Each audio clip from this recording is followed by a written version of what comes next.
That's it. I think turn that on. Coming on. Yeah. And that should be fine. YouTube. In the top right hand corner over there. No, in the screen.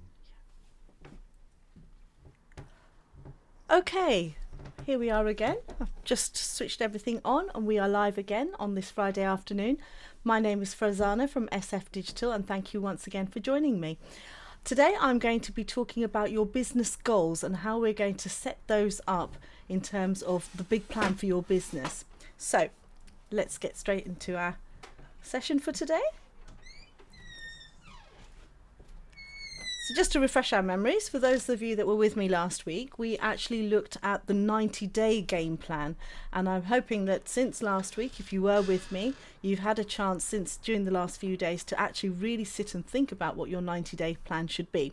And some of the things we covered off was reviewing your past in terms of what went really well, what are some of the perhaps unexpected outcomes and opportunities that have emerged. It could be down to the current situation, it might be just an opportunity within your business, and how you maybe have incorporated that into your next 90-day plan, and also focusing on the future so that you're not losing sight of what you're confident in, but perhaps also what you're worried about, and some obstacles there that you can preempt some of those issues and look at those. So hopefully by looking at those three factors of where you have been in the previous 90 days, where you are currently in your present situation, and like I say, where you're confident and able and willing to do things at the moment, and of course focusing on the future.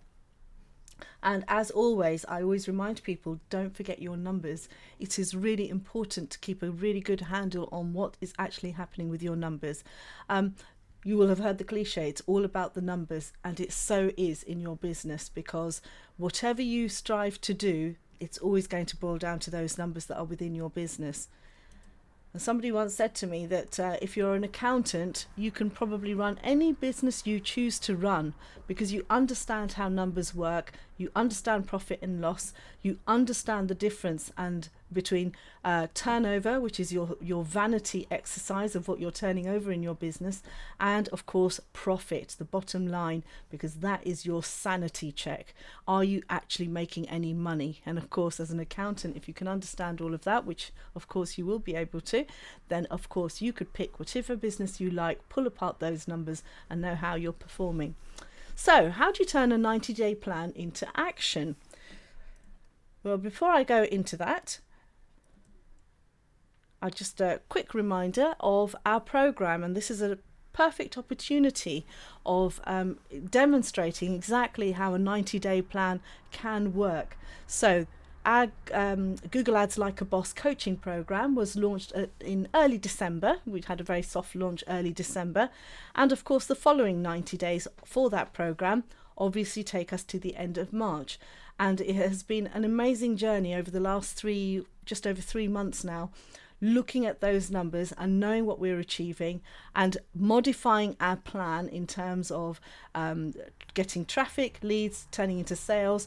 This has all been a really exciting phase, and we would love for people to take a quick look at sfdigital.co/YouTube, where you can find out about the individual programs. So within Google Ads Like a Boss, which is obviously the umbrella title, we've got lots of courses which you would automatically get as part of your membership to the coaching program.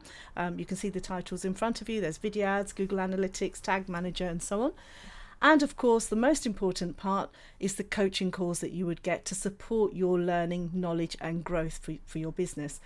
The coaching calls, of course, we are there to support you. So Zaire mainly looks after the coaching programs. I am about to be introduced at least once a week now, so that I can cover off some of my topics within the program, and you can ask any questions you like. They may be something that you're struggling with, something that you've watched in the content that you're not quite sure how to implement. But of course, you've also got the support of your peers who are all also in businesses, and they will have maybe their own input and view as to how you could overcome your particular challenge. So we're finding it's proving to be a really supportive community where everyone is able to share in a very safe space and actually also celebrate your wins, because sometimes being in business, you may have a big business, but it can still be lonely at the top. Somebody has to actually celebrate your wins, and we are there to really give each other a boost and appreciate what we're all achieving within our businesses. So I do hope that you will take a moment to take a quick look at that. So back to our 90-day action plan. How do we do it? So last week I talked about the 90-day plan and what you can be looking at and your best and worst and outcomes, and like I say, looking at your past, present and future. But how does that actually translate into taking some action? So the easiest way that we use is to think about your big 3 planning canvas. The big 3 actions you are going to take in the next 90 days that's going to help you actually get to your reality. Because I will have summarized it at the end. A dream is just a dream unless you take some action and take some steps. And excuse me. There we go. So what do we actually need to do? So if we were to break this down into very logical stages, there are some things that we need to actually think about when we're thinking about our big 3. The first thing we really need to consider is your due date. What's the time period that you're trying to achieve your big theme or big goal within. Now, I've talked about the 90-day plan. 90 days is a great number, thereabouts 3 months. It's a great way of reviewing your year. You've got 4 quarters, it fits.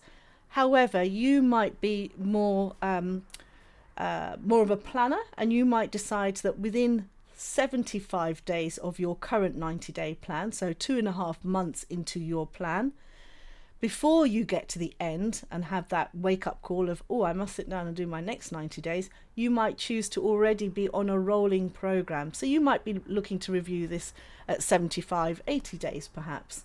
Or you might be the other way. You might think, I need to see the complete picture of my 90 days, and I'm going to stretch that to allow me to have some review time and work on every 100 days perhaps. Again, a very nice, easy, round number to remember.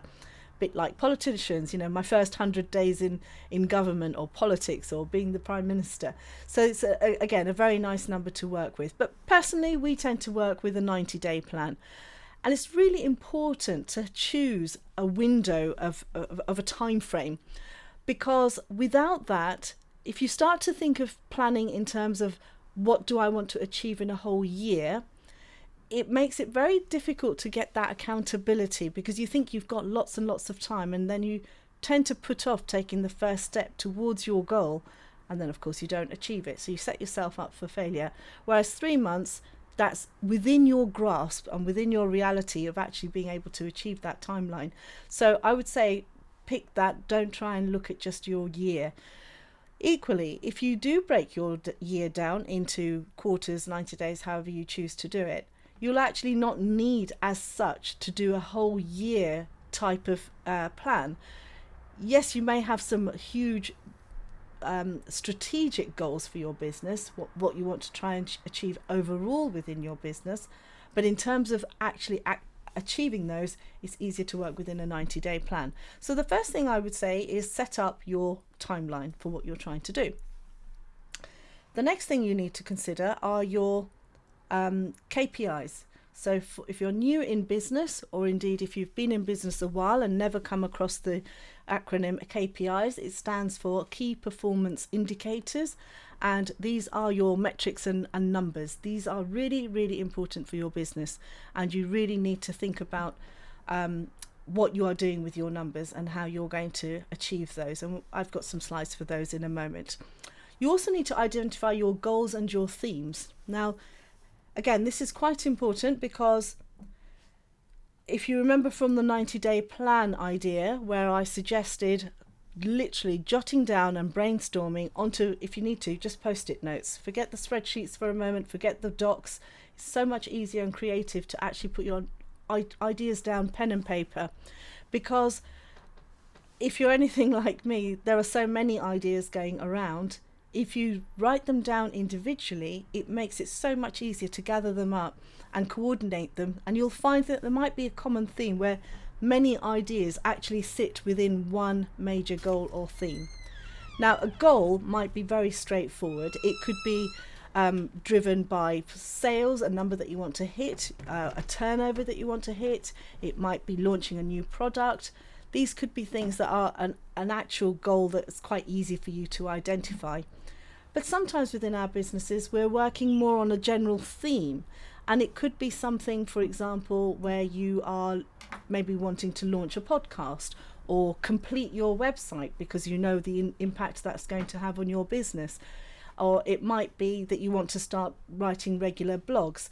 Now, these aren't tangibles in terms of numbers, but if you sit down and work out what the outcome is going to be, there should be a very valid reason as to why you want to hit those particular themes, because of the outcome that will have on your business. And of course, that relates back again to your KPIs.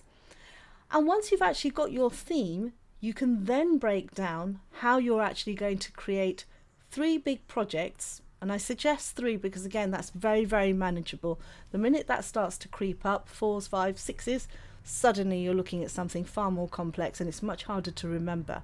So by having your 3 big projects, it means that you've got your target goal or theme, you know what the framework you're working within, you have your times and dates set up so that you know what you're working with within that time frame, and of course you have the breakdown of those 3 projects within that theme.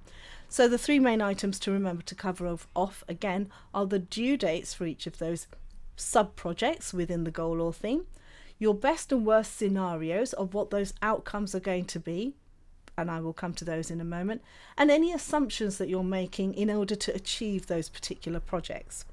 So let's take a little bit more of a detailed look. So choosing your goals and themes, as I just said, it could be very specific on what you're trying to achieve within your business. Is it the revenues, the sales, the units sold, a particular product that you want to sell more of? These are very easy numbers that you can say, yes, I know what I'm trying to aim for and reach within my business.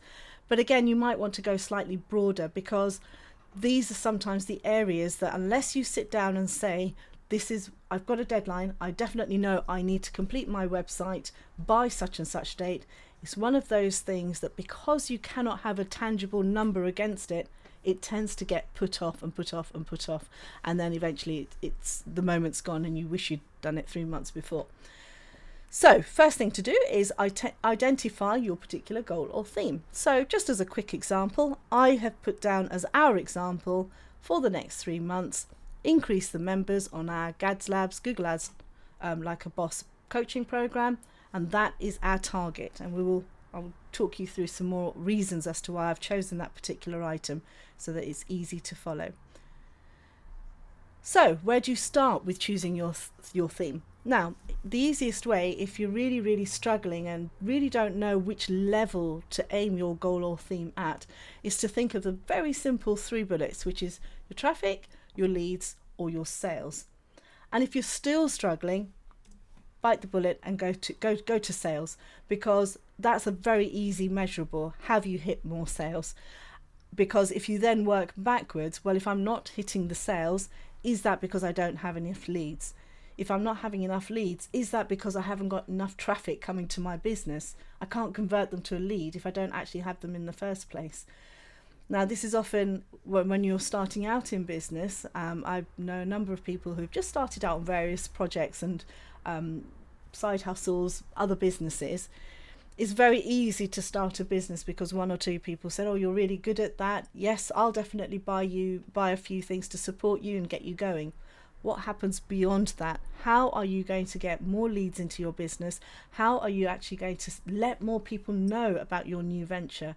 And these are things you really do need to consider and think about when you are whether you're a new business or whether you're more established. So, like I say, if you're struggling to pick your goal, for us it was very easy. We want more members on our Gad Labs program, but if you're struggling, go straight for the sales. The next thing to work out are your KPIs and your key performance indicators, as I said. So I've just created a very simple example. So for example, if my theme is that I want more members on my program, what do I actually want to measure? So for example, I've said that the KPI I'm trying to measure is that I want more members. And let's assume that in the next 3 months, from the 1st of April to the 30th of June, my target is to get 20 new members, for example. And let's hopefully say I get to the end of that time period that I have allowed myself, and I've actually got 24 members, and that gives me a gap of +4. There isn't actually a gap. We're not in negative figures. I could have created a negative there, but I don't believe in underachieving. So I will always set my target and aim to surpass that target. So, I'm a great one for manifestation and visualization. If I visualize success, I will probably achieve it. So for me, let's assume that I'm +4. I'm in credit here. I've managed to measure my targets. And I will come to another example in a moment as to how you break down that further so that you can actually achieve that. But of course, that's quite a broad, that's quite the top end, if you like, of the achievement of that particular goal. Let's say, of course, as my leads come through, and not everything is going to convert to this status, to having more members, I can actually think about some other KPIs, almost like sub KPIs related to the main one. So for example, we have the Google Ads Like a Boss coaching program, which is the membership program. But leading up to that, we also have the actual courses. So will be probably many cases where if they don't manage to actually book onto the membership program, they may be willing to buy the courses. Now, if we don't make a conscious effort to sell those courses, we probably won't sell them. But if I have a target that actually, out of the leads that I'm getting, I'm also going to concentrate on selling some of those courses. For us, that's a very easy win. It's step and repeat. The courses already exist, we just need to sell them. So by doing that actively and having a target, that gives us something to aim for. Now, I've created another KPI here, which is to increase our YouTube subscribers. I've just randomly picked a number, +500. I think we're currently at around 15,500 YouTube subscribers. But along this journey of converting to more members, we should also be encouraging more people to actually subscribe to our channel, because that for us is where our marketing is really ramped up for success. And it's not a coincidence that for me, the other social media platforms are more generic. Yes, it would be nice to see a 5% uplift in our followers on social media, but for me, a dedicated, specific target is YouTube. Video marketing is the way forward. We have been saying this for at least 5 years, and I even found some old videos on some old device, some backup that I was looking at, whereas there was probably 10, 11 years ago talking about videos and was making video clips for businesses to say you really should be using video in your business marketing. And here we are using it more than ever, especially in this last year. So for us, YouTube is a really important indicator of what we are doing in our business. So once we've created those KPIs, we know what our goal is, we've got an idea of what we're doing, how are we going to actually achieve it? So what we would do is then, this is where you come to your big 3 projects that's going to allow you to get to your end goal. Now, in simple terms, for the purposes of this exercise, I could be looking at, we want more people on our program, what am I going to do? And going back to what I first said, if you're struggling with how to break down a project or even find your project, you should be looking at your leads, your conversions, and your sales. Sorry, I should say your traffic, your leads, and your sales. Now, if I was to take the assumption that the traffic side of things, in our case, are we going to go paid or organic? That's something we need to remember and consider within that project.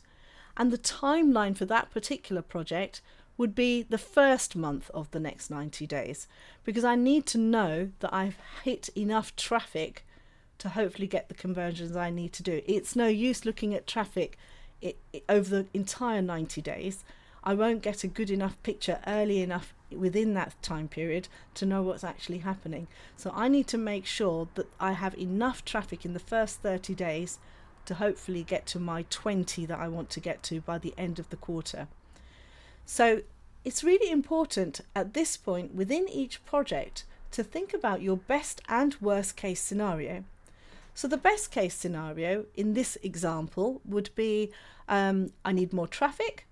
I have chosen to go down the paid route, and I'm also relying on some of the organic searches and making sure that my assets are all lined up, my ads are being shown, the GadLabs program is being displayed correctly, the landing page is set up correctly.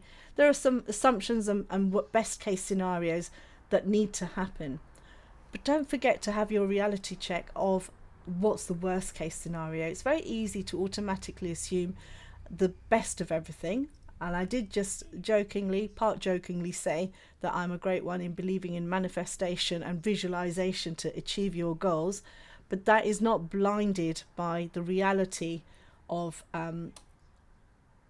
what may be happening or what could happen. It's about damage limitation and being really in tune with what you're trying to achieve. You also might need to sometimes consider more resources. So for example, the example I've just given was about traffic, but what about conversions? So in our particular sequence, we are looking at, we get more traffic, they go to a landing page and they book a call to talk to us about the program.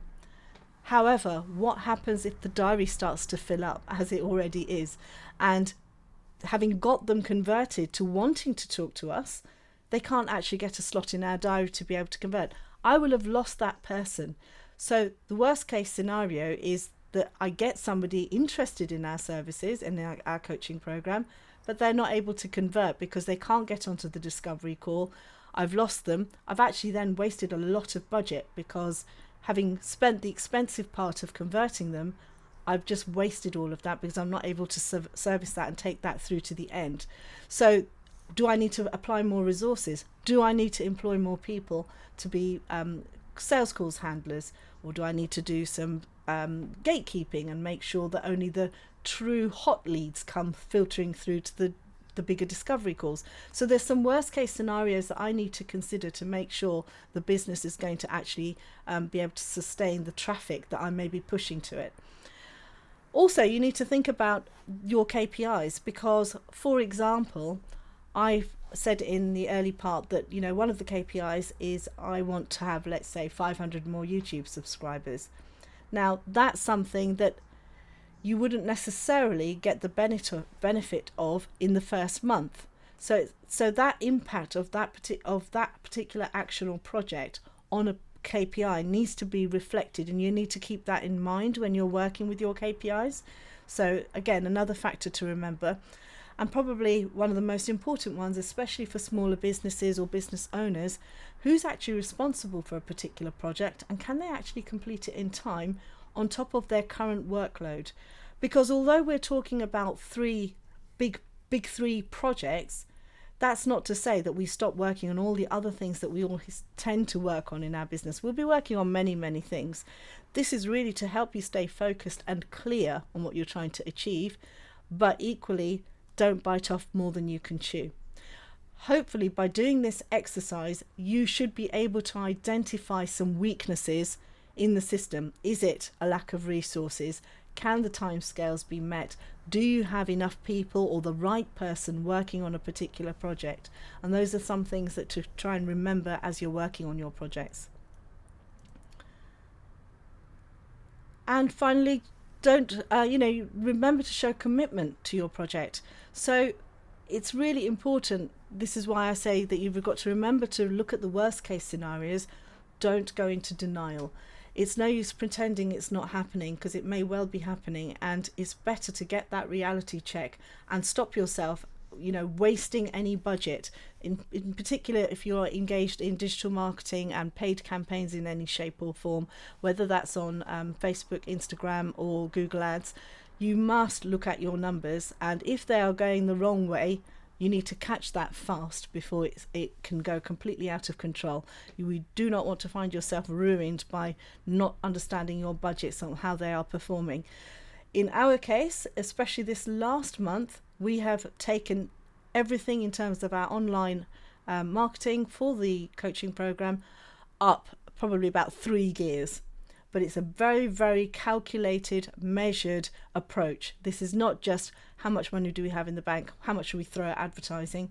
Everything has been worked out to actually reflect what we're trying to achieve. I'm just going to have a quick look.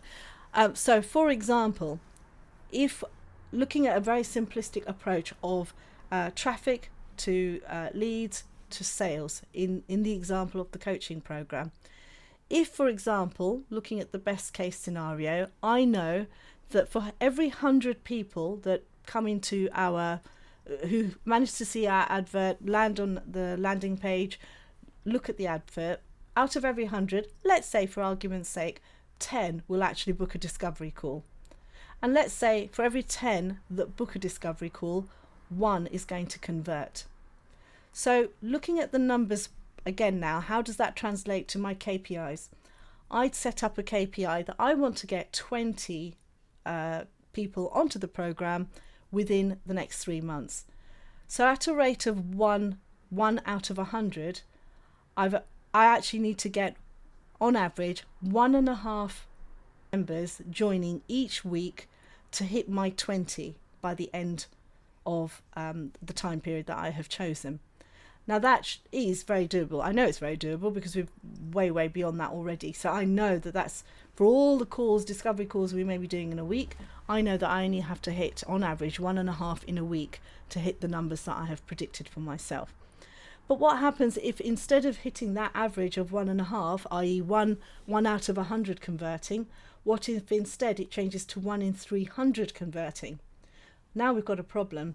That means I've got to spend 3 times as much money on my budget to get the same level of traffic for me to actually create that lead. Why is that happening? Have I got some leaks when they do reach my discovery call? Have I not prepared my assets correctly? Do I not have a slide deck? Is my script not prepared enough? Am I not engaging enough with the actual person that's making the call with me? All of these leaks have to be fixed before you can start thinking about actually hopefully getting to your sales. So this is why I keep saying it's so important to always look at your numbers, see where you can plug those leaks, solve those problems. Just throwing money at the problem is not always the solution. We often leave money on the table when we don't go back and look at things properly and with honesty. And this is why I say don't go into denial with what's going on. Visualize your best and worst outcomes. Should things be on a downward slide, make sure you catch them before they escalate into something far bigger. And if they're going in the right direction, look at the improvements. See what else you can be doing to improve your conversion rates even better. It would be fantastic. Instead of 1 in 100, it might go to 1 in 50. Even better. It means that we are fast tracking our growth and hitting our numbers even sooner. So I hope that has given you a very broad brush outline as to how you can look at your big 3 within your business. What are the things you're going to do to actually turn your plan into some action? And just to quickly summarize, my little tip for this week would be that a plan is just a dream unless you take action. You have to take action to turn a dream into reality, and that is really important because that is where hopefully your success lies and your abundance lies in your journey with your business. So I'm just going to have a very quick look to see if I've got any questions. No, I think we're all good to go. I've got a couple of nice messages. Thank you for that. For the happy Friday. Indeed, I hope everyone is having a happy Friday. It is Good Friday and a bank holiday here in the UK, so many people are not probably quite at their desks today, but whatever you're doing this long weekend, I hope you have a great time. I shall be back again next Friday with another topic on business marketing, and I do hope you'll be able to join me. Thank you very much.